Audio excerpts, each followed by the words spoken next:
Is anybody out there? Can anybody hear me? I don't know the words to that song. Let's see if anybody comes on my surprise. Here I am, live video. I was on a Zoom call, so since I was sitting here at my laptop, I'm like, all right, I'll pop on here and see if anybody is around and wants to discuss the state's filing. So I want to hear from y'all. Did you read it or listen to the videos that we did the last few days? What are your takeaways from the the filing? We've got 5 people on currently. Oh, now down to 3.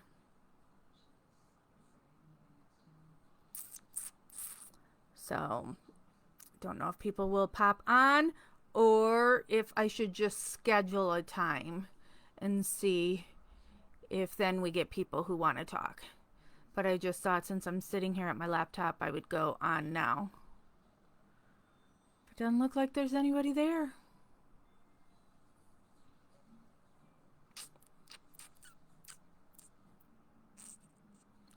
I'm waiting. No? Anyone? Bueller? Anybody out there that wants to talk about the filing?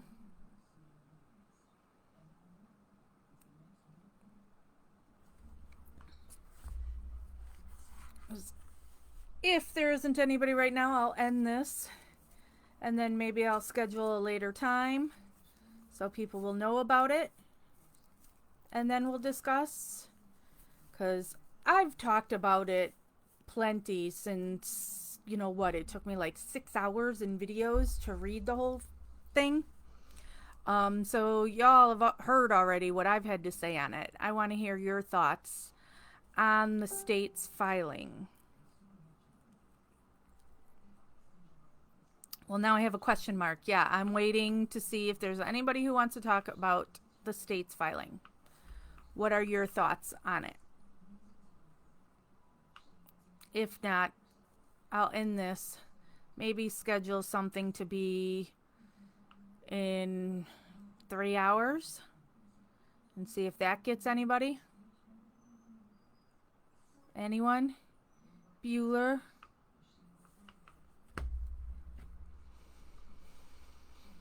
All right. I'll end the video. But before I do, hello, Jason in Wisconsin Dells.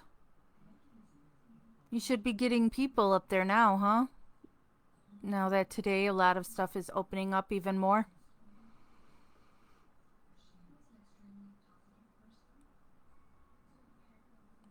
Stephanie says, I think it's a lot of bullshit. Or BS. Yeah, my overall thoughts of it is, they just drown you in legal crap in trying to say you can't do this now because it should have been done then, or you should have known then, or blah blah blah, stupid stuff. The few things that I thought were revelations in there is now trying to claim that the magic bullet didn't go through her skull, so it wouldn't have any bone on it. And then what else was there? Oh, trying to say that they didn't have to hold on to the gravel pit bones, which they keep calling the quarry bones. They don't have to hold on to the gravel pit bones because it's not Teresa, therefore they're exempt from having to keep that in evidence. But then it doesn't explain why you would give it to the Halbach family if it's not Teresa. Jason says it's hot there. It's gorgeous here in Chicagoland right now. And hello, Joy.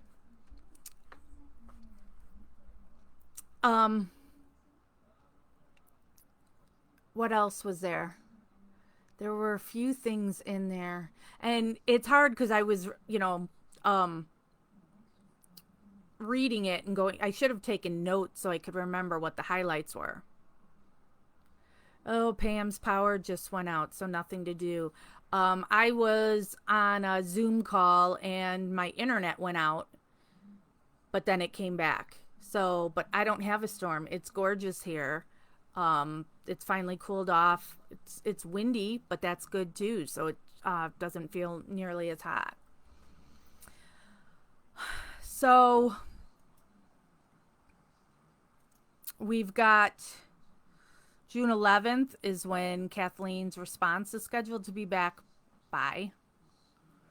Um, I'm more interested to know what Kathleen is going to say to that response.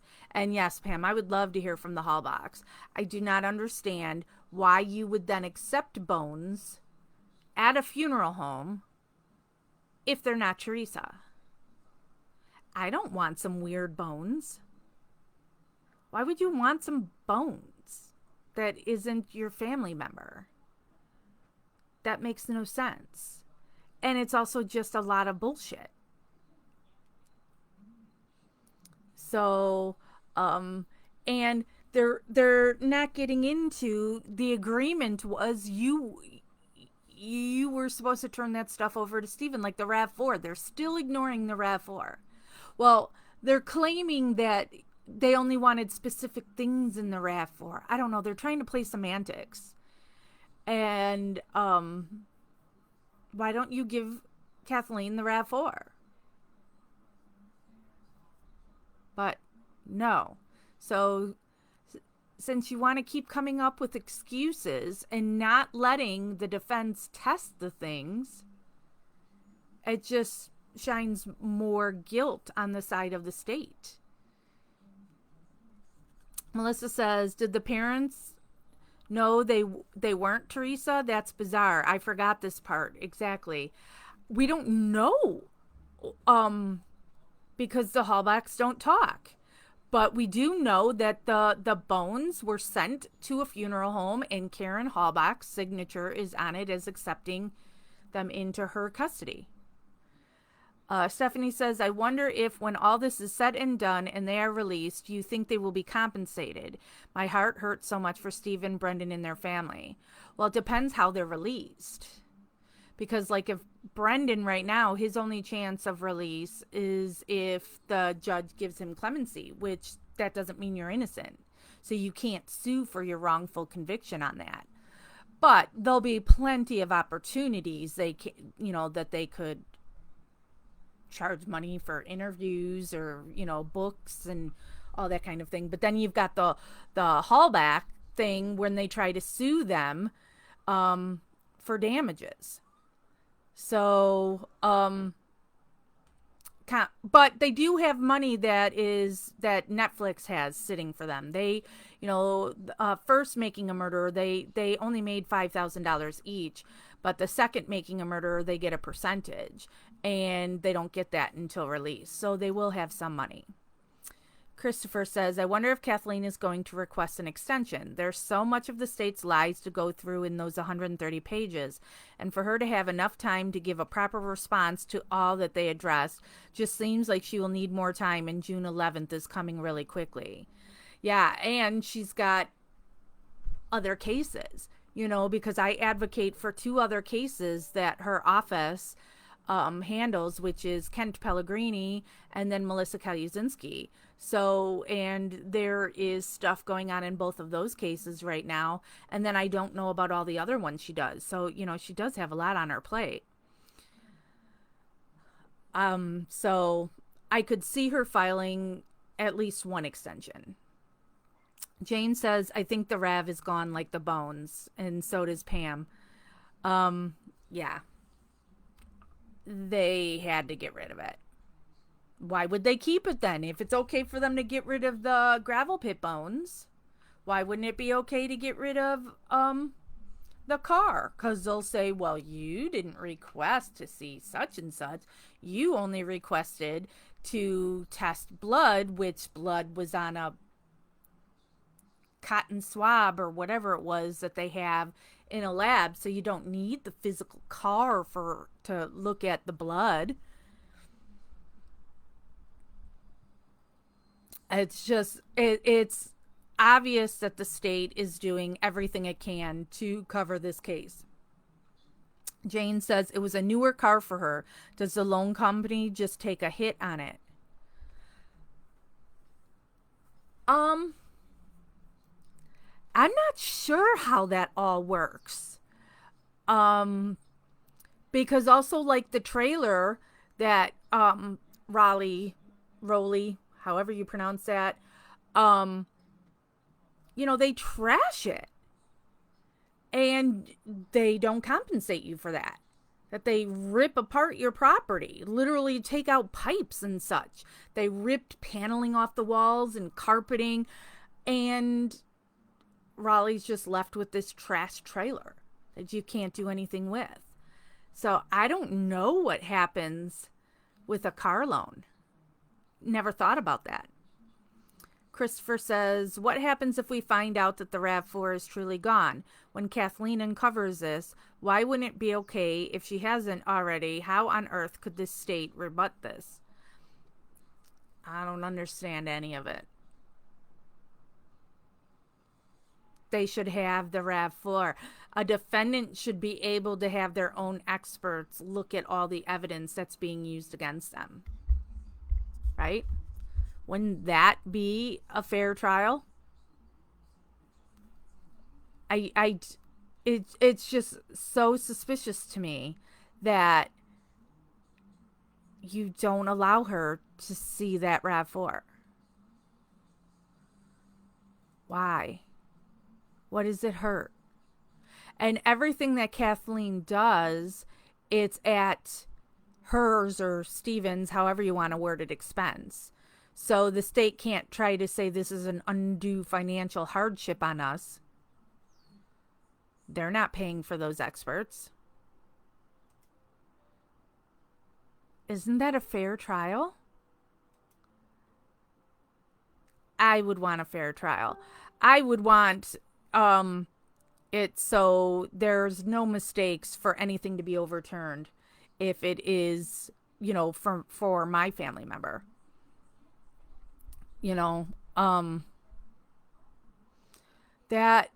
That filing just was so much bullshit. So much. Melissa says, Kathleen is a lot smarter than whoever wrote this for the state. I bet she knew they'd do this. They have nothing compared to Stephen's team. Yeah. Kathleen's going to tear that apart, and her people, because she does. She's got a really strong team. And it's just a joke. But not basically a lawyer here. And so a lot of the stuff that the state said could land. Because it's all this crap that you can only do this if it was done in this case. And you had to have done this by this time for this court. And you had to do this, that. And so it's just, you drown in all this legal bullshit, and it should just be about the evidence. Christopher says, all the evidence that mysteriously has been given away or vanished is really starting to add up. Yeah, right? Melissa says, does it seem like the response had a lot of procedural issues that they were complaining about rather than the truth be told of what Stephen is innocent? Seems like semantics and procedural complaints. Yes, Melissa, it was. So a lot of it that I read in those videos, I don't understand it. It didn't, so I can't explain it. I don't know all that procedural stuff. So that's why I say, can the court rule in the state's favor? Probably. They probably have all the legal stuff there by you can only do this at this time, and in this court you can't submit it to this court, and blah blah blah blah blah. And it's just another way of keeping people in prison who shouldn't be there. Michael says, I think things will never change for anyone tells judges, lawyers, and cops can be prosecuted. Absolutely, Michael. It's a crime is a crime is a crime. I don't care who you are, what your status is, what, how much money you have, or your title. And nothing is going to happen with these, corrupt police officers and lawyers and judges until we can prosecute them. There needs there needs to be consequences for their actions. So if I was to do what they do, well, I was going to say I would go to prison, but not necessarily because I'm white. Because I still have the white privilege. So not necessarily. No, Pam, Cuss Road wasn't mentioned at all, other than, well, I think the only one part, Pam, that it was mentioned in is when they were talking about Redant and a car possibly driving from Cuss Road through the deer camp to go through the quarry to be planted at the salvage yard. I don't even know if Cuss Road, the actual words Cuss Road was said. I don't recall. But that was all in Redant's section when they were rebutting his affidavit and just trying to make it out like anything that Josh said about some law enforcement coming to him and saying that they think the vehicle came through his property is just his hearsay, which totally confuses me too on how, again with semantics, Melissa, that so if Bobby Dassey says something, it's the truth in fact. But if Redant says something, well, it's just hearsay. So any of the people that Kathleen has an affidavit for, they're claiming there's no proof to anything those people say. But there's no proof to what Bobby says. There's no proof Bobby ever saw Teresa Halbach. No proof. He's just saying he did. And Stephen is saying he saw his car there. So that's all just hearsay. Right? So, but you have to go by the evidence. And to me, the evidence all clearly points to stuff being planted to make it look like Stephen Avery is responsible for whatever happened to Teresa Halbach. What exactly happened to Teresa Halbach? I don't know. Can't say. But the evidence shows it's not Stephen or Brendan. That's it. That's the bottom line. Not hearsay, evidence. Snooze says, it's just crazy. It makes my blood boil. Yeah, there were a couple times in there that I was, when I was reading it, I was getting really pissed off. And that is saying the magic bullet. Well, of course the magic bullet wouldn't have any bone on it. It didn't go through her head. So now saying something shot her, she was shot somewhere else, but they have no evidence she was shot somewhere else. And that bullet has a wax-like substance on it. And on the evidence logs, they took chapstick, toothbrush, vibrator, dirty underwear, and went from her house to Stephen's house. Why are you bringing her property to Stephen's? So obviously they had multiple opportunities to use Teresa's DNA and put it somewhere at Stephen's. Just like they told Sherry Big Hair Colhane to do. Put her in the trailer or garage. That's what they did. Michael says, it's always been about the money. Always follow the money. Yeah. And it really sucks that Stephen had to settle that $36 million suit just to pay lawyers for this one. And that now he can never go back to that first suit and do anything about it and try and get that money. Because they ruined his life. Ruined his life. Got divorced. Lost his children. Just he lost his freedom. And then he was only a free man for 2 years before they locked him away again. This time, did they throw away the key?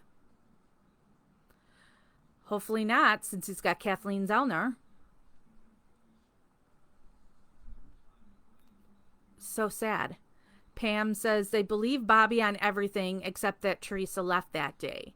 Right? Yeah. So when Bobby contradicts himself and says to his mother, and then his mother posts on Facebook that Bobby said that she left. Oh, that's just hearsay again. Yep. Nope. Kayla Avery. She implicated Brendan, and then she recanted it. But they're, not going to believe her when she recants it. They're only going to believe people when they're going to say or do things that is helping their narrative and putting Stephen Avery in prison, so they weren't responsible for when they went after him on the Penny Bernstein case. And you can thank his cousin Sandra Morris for that, and her friend. Who is her friend? What was the name of the friend? Who is the one that when she was taking the statement from Penny Bernstein. Hold on a second. Okay. UPS is out front. That's why my dogs are going ballistic. But she's the one that took the statement from Penny Bernstein and then said, that sounds like Stephen Avery. Melissa says Strang and Buting are clearly okay with KZ charging that they didn't try the case properly, which is part of the way he could have a chance at freedom. It's a lawyer thing. I get that. However, if they're... Sorry, I had to click on more and now I forgot where it was. However, is there truth to this, or did they miss a lot during the trial, or was so much barred by the judge? Just wondering your opinion. Well, Melissa, I talked to Tammy a little bit about this yesterday. Tammy is the founder of the WMP Justice Review team that I am a part of, and Tammy is somebody I've talked about her before. She served 30 years for a murder she didn't do.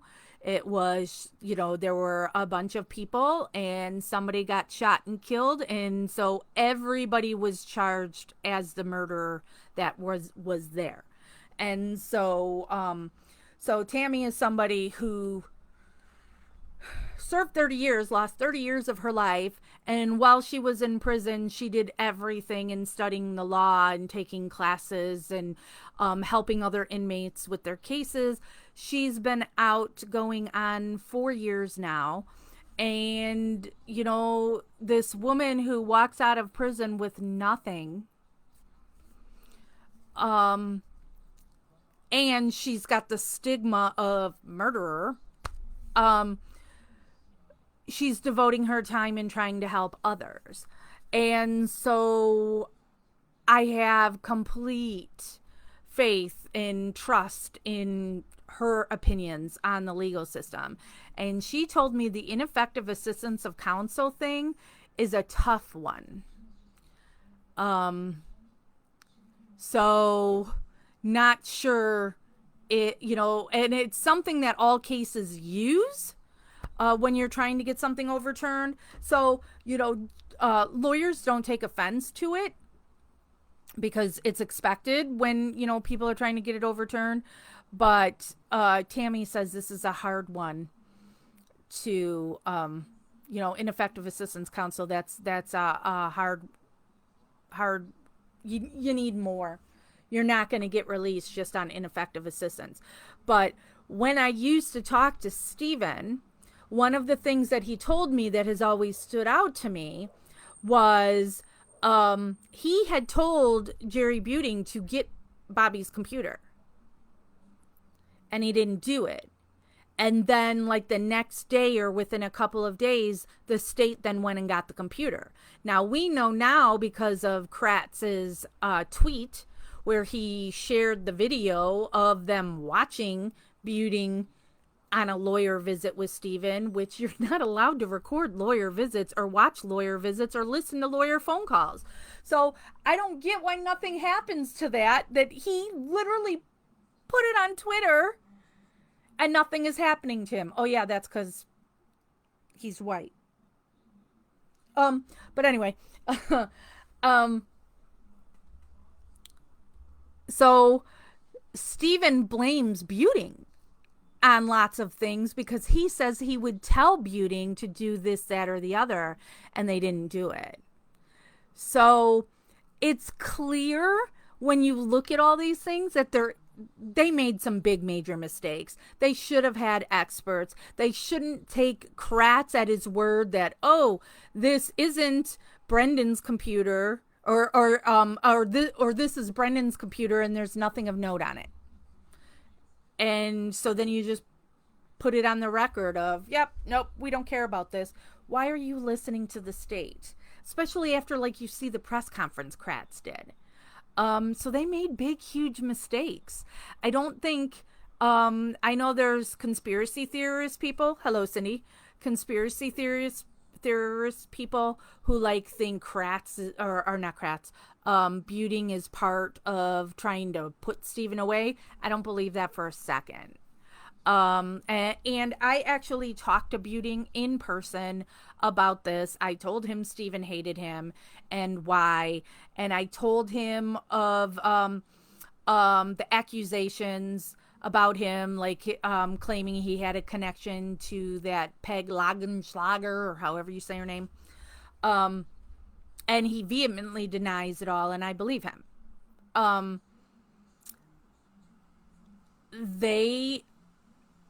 It was just two lawyers, going over this. They're not powerhouse attorneys like Kathleen Zellner and the team and resources, money that she has. And Kathleen has also had the benefit, and I'm not saying this is what does it, but making a murderer, I think, has been a huge help in Stephen's case.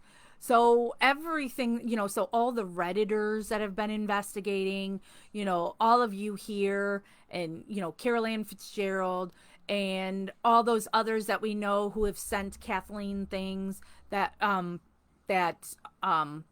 we may not know who those people are or what they sent. I think Kathleen has had the benefit of having so many eyes tearing apart this evidence, and Strang and Buting didn't have that. So hold on.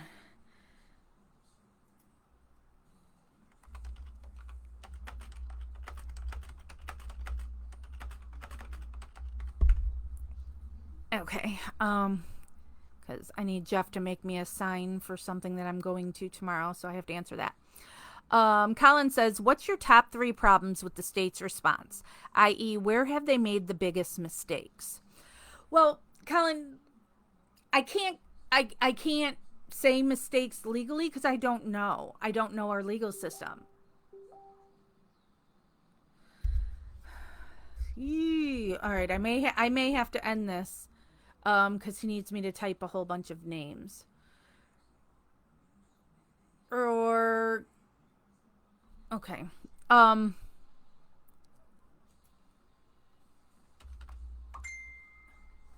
Crap.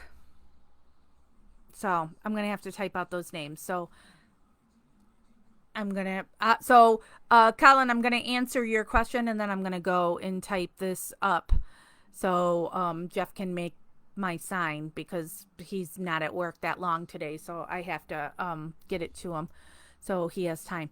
So I don't know the legal stuff. My issues are them now claiming that the magic bullet never went through her head. So now all of a sudden this is just, she was shot. This is a different area she was shot, but you have no proof of anything that she was shot anywhere else. I have a problem with their explanation for they didn't have to hold on to the gravel pit bones that they keep calling quarry bones, that they didn't have to hold on to those bones. Um, mm, mm, mm. And saying that, but then why do those bones go to the Hallback family? Hold on a second. Christopher, are you on? Christopher, where are you here? Can you type up these names for me? Hold on, Christopher. I'll send you the pictures. Go. Okay, they did go. Christopher, can you type up those names for me and send them to me? So I can still continue to answer questions and not go to Jeff. Um, so yeah, Colin. So those are my biggest issues right there that I recall off the top of my head. Um, Alex said, um, Christopher, if you're watching me right now, I just need the names typed. I don't need all the stuff that's on there. I just need the people's names. If you could do that for me, I would be forever grateful. Thank you very much. Need them now. Let me answer you now.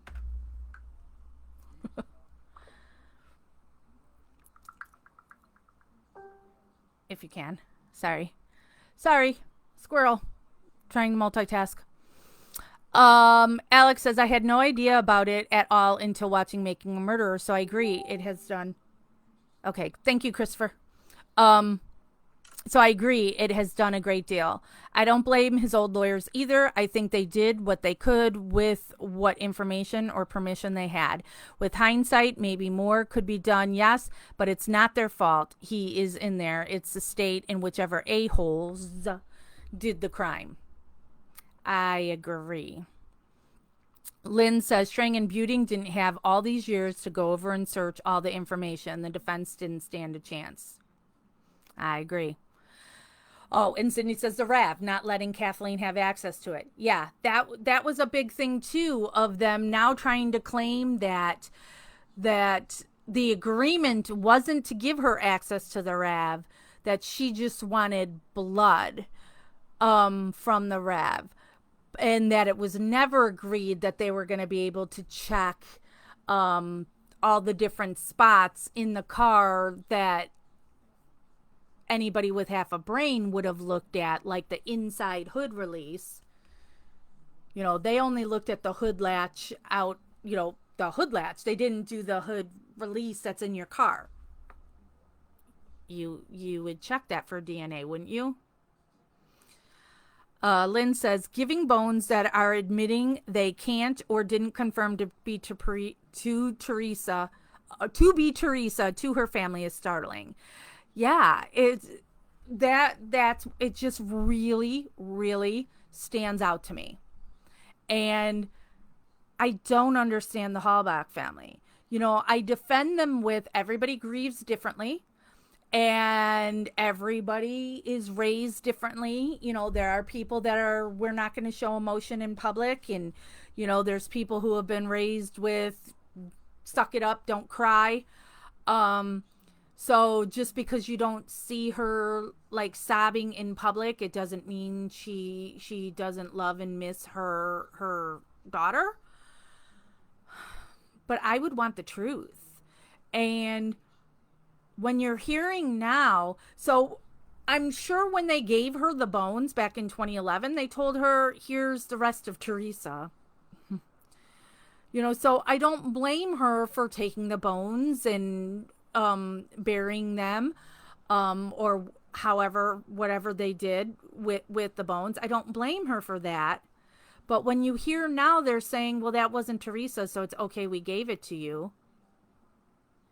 Why wouldn't you be going, wait, what? Why don't you want to know what happened to Teresa? I also understand believing the police. It's something I would have done. You have no reason to doubt them. You just bought their story because you're also raised with believe law enforcement. You know, so everything that they were putting out there and saying that Steven did this, it all sounded good, right? It all sounded like it would fit. But you know better now.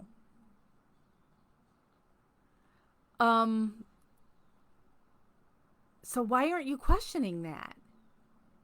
I don't understand why you're not questioning these things. Lynn says, in case you are following Minneapolis. Oh, Christopher says he's done. Chauvin has been taken into custody and charged with third-degree murder. He is a murderer. And we'll have guilters that'll say that if you support Stephen Avery, oh, you think everybody's innocent. No, I follow the facts. And that police officer in Minneapolis is a murderer and should be charged as such and should be prosecuted as a murderer. And, you know, throw the book at him. That guy is guilty of murder. I don't, and once again, it's a police officer. So, and he has multiple incidences of him doing questionable things to people of color. And nothing was done about it. He was left on the street. And the only reason anything's being done to him right now is because of the protests happening in Minnesota. So sad. Christopher is typing. Tiffany says, but why would you be giving bones that aren't hers? I think only so that they couldn't be tested later on. Yeah, it makes no sense. It's too confusing to me on why you're saying it's okay that you gave away evidence because it's not really evidence. But then why would it go to the Halbach family? That doesn't make any sense. Alex says, quote, Deborah Kekich was the Manitowoc County coroner from 1993 to 2007. Not only had she been banned from the crime scene where Teresa Halbach's remains were found, but she was also not allowed to testify to this in front of the jury, unquote. This, I have never been able to get over this. I was absolutely flabbergasted that such a thing ever happened. Threatened to stay away too. I mean, huge red flag. What? Yeah, I making a murderer too really made me feel bad for that coroner and what was done to her. But, and then here's Lynn saying she was also removed from the Carmen Bootwell suspicious death at the same time as being barred from the salvage yard.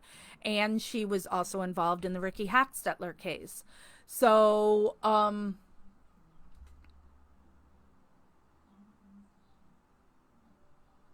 okay. Thank you, Christopher.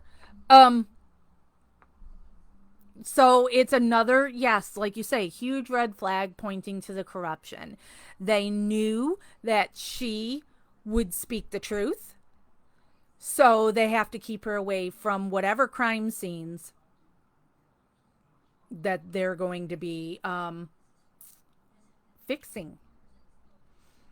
And Audrey says also how they collected the bones, right?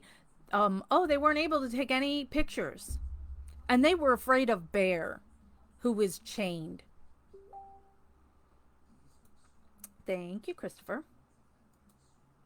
Why isn't it letting me copy it here? I guess it'll let me do it on my phone.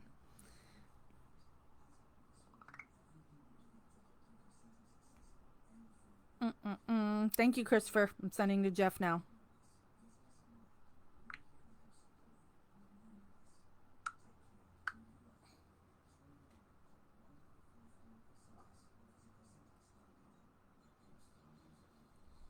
All right, let me type thank you to him. Thank you. Okay. Okay. Yeah, so they're afraid of Bear, who's chained up. And then they didn't even notice it was Bones at first, right? It was somebody who was there that was a fireman or something, right? Somebody remind me of that. Um,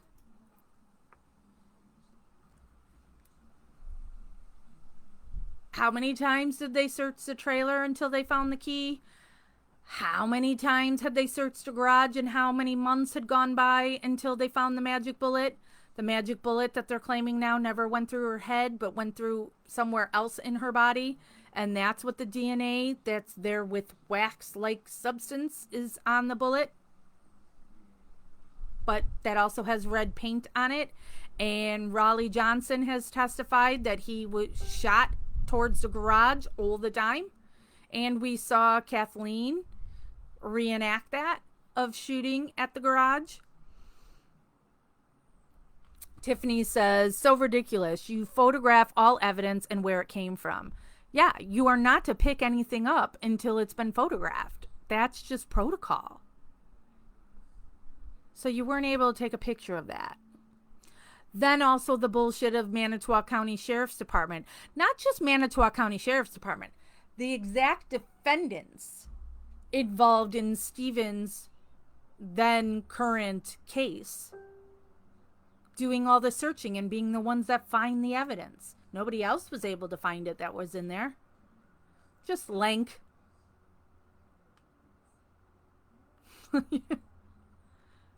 So, that's not suspicious at all, is it? So I'm really looking forward to what Kathleen's response is, and but I do not ever have faith in our system.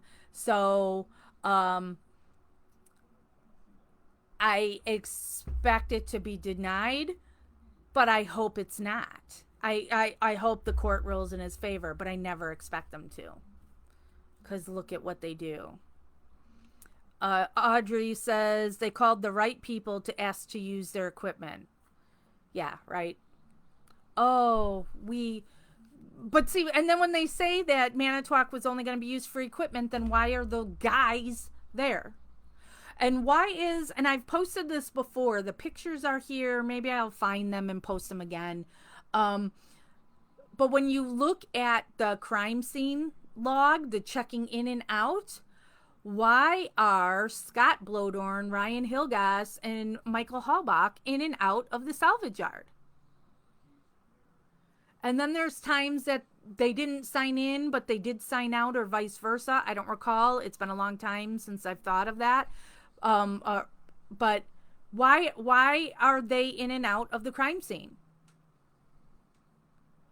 So you have the actual Avery family having a hard time getting on the property to go get things like medication for Dolores.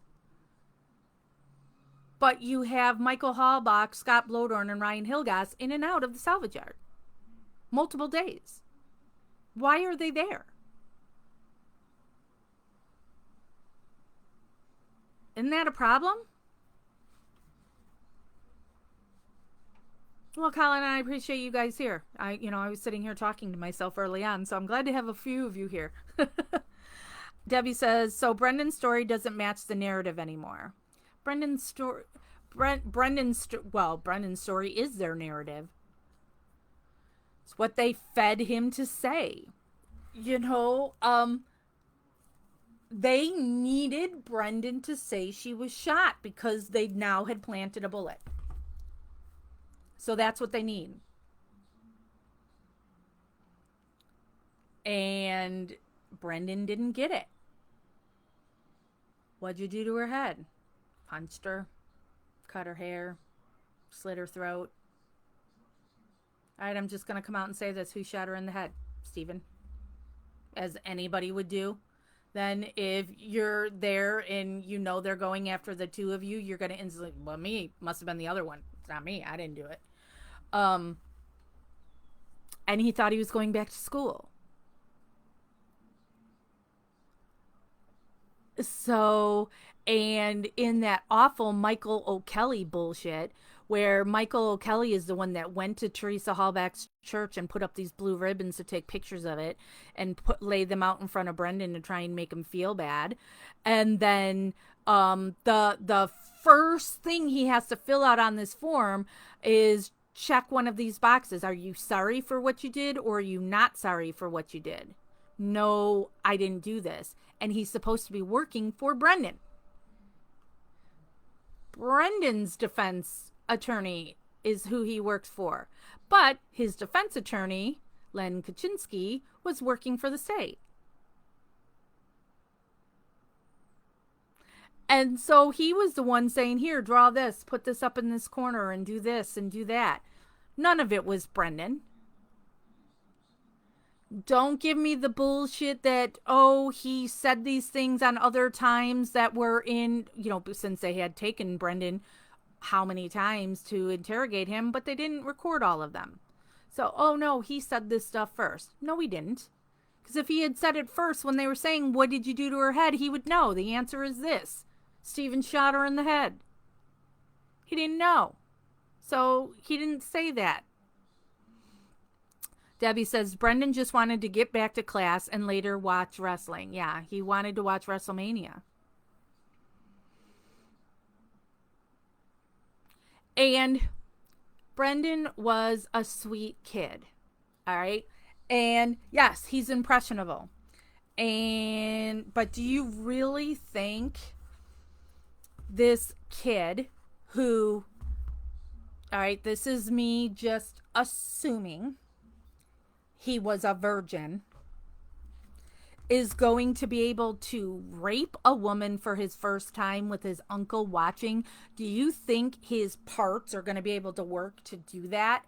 And do you think Brendan is going to be able to just live normally all those months afterwards if he had done that and watched a body burning in a fire and all of that? No. And don't say, oh, yeah, he did have an issue because Kayla said this and he was losing weight and he was depressed. That was all bullshit. Lynn says what they did to Brendan was heart-wrenching.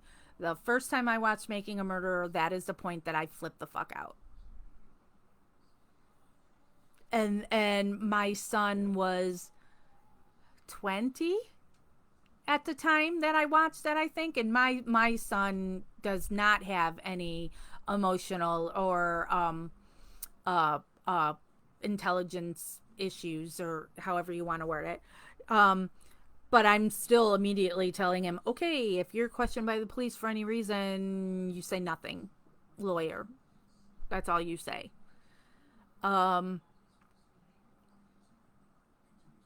They got to my head. That's going to be the thing that's going to forever echo when you think of that interrogation. They got to my head. And I used to be on good terms with various family members. And so I have talked to Brian Dassey and I have talked to Scott Taddock, where both of them had told me about multiple times they're interrogated and the police trying to force them to say things. Like Scott Taddock, I had asked him, all right, I gotta look at this picture. Thank you. Okay. There's Jeff sending me the proof of the sign I need him to make me for tomorrow. I had asked him about, because, he had the differing sizes of the fire that he's claiming he saw. And he tells me it's because they just kept questioning him and they wanted him to say the fire was bigger than it was. So he did. So he said it. Brian Dassey told me they kept pushing him to say things that, but see, Brian Dassey doesn't have a low IQ. And so they weren't able to manipulate him.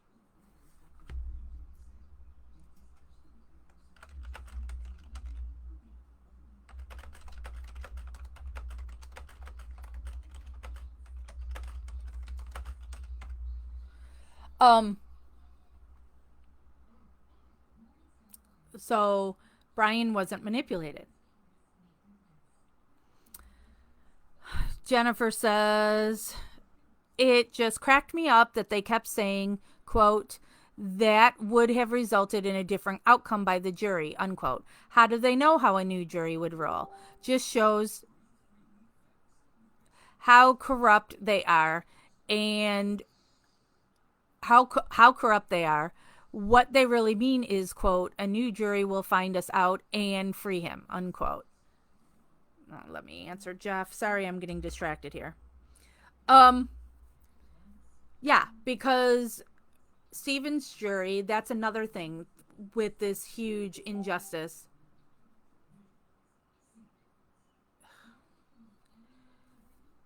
Okay, so now I'm going to have to go to Jeff's shop if I can drive out. You've got Carl Wordsman on his jury. And then the other person who is married to somebody who worked for Manitowoc.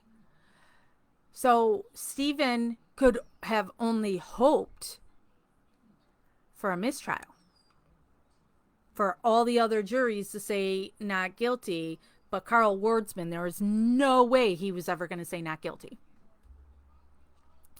So what if you got a jury that nobody on that jury worked for Manitowoc County Sheriff's Department? What if you got a jury that Manitowoc County Sheriff's Department wasn't able to go hang out with them at the bar and buy them drinks and food? Lots of what ifs. So you don't know how a jury would rule. Michael says the system is so wrong when the Department of Justice can drop charges on a person that pleads guilty. It's fine and okay to do that. But in this case, they have evidence that disproves the state's case. So no, let's not look at that. Just my personal feelings. Right. Well, and Michael, I have a huge issue with it is so easy to lock someone up. And then the system is so complicated to get them back out when they are innocent. All the hoops you have to jump through. And with this, you have to have filed this by that date. And this, and then all this stuff that gets ruled inadmissible. That's why I don't care about a jury. I never care about a jury because a jury is not given all the evidence. I served on a jury, not a murder. The charge was intent of an illegal narcotic with the intent, or possession of an illegal narcotic with the intent to deliver. That's what the thing was. And so this guy was selling cocaine to an undercover cop. We had the phone calls between them setting up the deal. We had the video of when the buy was actually going down, everything. The guy was guilty. He was clearly guilty. But we deliberated for 2 days. 2 days. No reason to deliberate for 2 days. Oh, why did we deliberate 2 days? Because there were a couple people on my jury who liked the free food that we were given for lunch and dinner. And so so everybody was saying guilty except one person. And the one person was saying because the legal definition of possession means you have complete control over it. And so his excuse was because police was positioned, undercover police were all around this parking lot when this buy was going down. If the drug dealer had decided, I'm not going to do this, I'm going to take off and left, he would have been stopped and arrested. So therefore, he didn't have possession of the drugs. So he's innocent. So I don't care about juries. I'm sorry, I just don't. They're not given all the information, and you have scumbag, just like I say there's always good and bad in everything. There's good cops and bad cops. There's good jurors and bad jurors. There's jurors who want to milk jury duty because they want the pizza from a fast food place for free and gonna let out a drug dealer on a technicality. We ended up voting guilty, by the way, on that one. Melissa says, what I don't hear talked about too much is that Stephen actually has a lower IQ than Brendan. Yeah, never talked about. People, I think Steven's just, he's lived longer. So, and he's just got more, I don't know if you want to call it street smarts, so I used to talk to both of them at some point in time. Brendan was always very childlike in my conversations with him. Um, and I've told this story before, but this is why too I'm like that he could really rape a woman. No. When I went with somebody who was visiting with Brendan, and I was just going to be waiting in the car, and Brendan knew that I was going to be waiting in the car, and he had said, "Oh, what am I going to do during this 2 hour visit?" And I had said, "Well, maybe I'll go for a walk." And he's like, "Oh, you better be careful because, the other inmates, if they're outside, they're going to whistle at you." And it's almost like bashful, like hee hee when he's saying that, it's so adorable and cute. Um, that kid's not raping anybody. Um, so he's locked in there. Well, now I haven't talked to him in a long time because people have told him lies about me. Um, but so I can't speak to how he is today. But when I used to speak to him 3 years ago, 4 years ago, I don't know. I can't remember. Um, you know, he would talk to me about um video games and food and just stuff like that. But Steven would talk to me about women and what scumbags his family members are and his case. I never talked about the case with Brendan. Steven wanted to talk about his case a lot. So Steven comes across as smarter, but he's not. Lynn says, if you want to see how messed the court system is right now, watch Wisconsin Zoom court. People should be paying attention to what is going on in the courts. Well, we have that in Marnie's case, Marnie Yang's case. She's June 9th that it's going to be video court. I don't know if it's going to be something that everybody can see. I don't know what the details is on that. But yeah, so her next date is June 9th. And Melissa is June 28th. So I'm June 8th is my divorce court. But I haven't heard yet what happens with that. So I've got that right around the corner, my divorce court. Um, so yeah, I haven't watched any of the Zoom court, Lynn. Now I've gone to Melissa Kaluzinski. So I've gone to Melissa Kaluzinski's, Brendan Dassey's, and Kent Pellegrini's hearings. And again, I don't get it because, I'll hear the state talk and it's like, it totally sounds bad to me, and that anybody with a brain would be ruling for the defendant, and then it doesn't go that way. So, and and the only time I've been to Wisconsin court was my own for my trespassing ticket, which was so ridiculous. But I only had to go to traffic court. That was funny. So, yeah, our system here in the United States is so horrible. But it's good that we have lawyers like Kathleen Zellner, and then there's Jed Stone, who represents Marnie Yang. Jed Stone has freed 9 people that were wrongfully convicted. Marnie will be number 10. So, so he doesn't have Kathleen's resources. That Kathleen's on 20, right? So Kathleen's doubled Jed, but Jed's gotten out, several people. So it's good that we have lawyers out there like Kathleen Zellner and Jed Stone. Colin says, does Brendan have internet access? Can he see what we're saying here about the case? No. They do not have internet access, like they can search the internet. I do know Brendan has email since he's no longer at Columbia Correctional. Columbia is actually where Jeffrey Dahmer had gone to and was murdered at. Brendan is now in Oshkosh, so he does have email and is able to email people. And I know there are people who will like take posts that I make and they mail those to Brendan and Steven.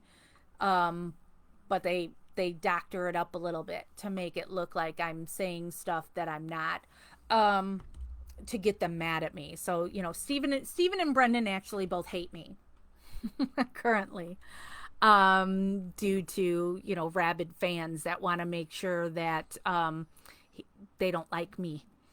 But they can't surf the internet. Like, so Melissa Kaluzinski has a tablet. And so she's able to purchase games and music, and then she can do her emails on it. It is not open for her to just surf the internet or do anything like that. So, and Stephen Avery Project is something that we get emails or messages to Stephen Avery Project every day, tons of them, of people thinking they're talking directly to Stephen. They don't have access to that. Michael says, again, like I said before, it's all about the money when it comes to putting people in jail. Yeah, Michael, and a thing that I complain about is people will go, when somebody's in prison, you know, they're just living off the taxpayer's dime. Bullshit. You have no clue what the inmates and their families, the hardship they have to go through financially. When I email with Melissa, Marnie, and Kent. Every time I email them, it's like, I can't remember. It's bad. It's so many cents an email to send them an email. Divorce attorneys. Oh, divorce attorneys. I'm going to have to go. Here's my divorce attorney. Hello.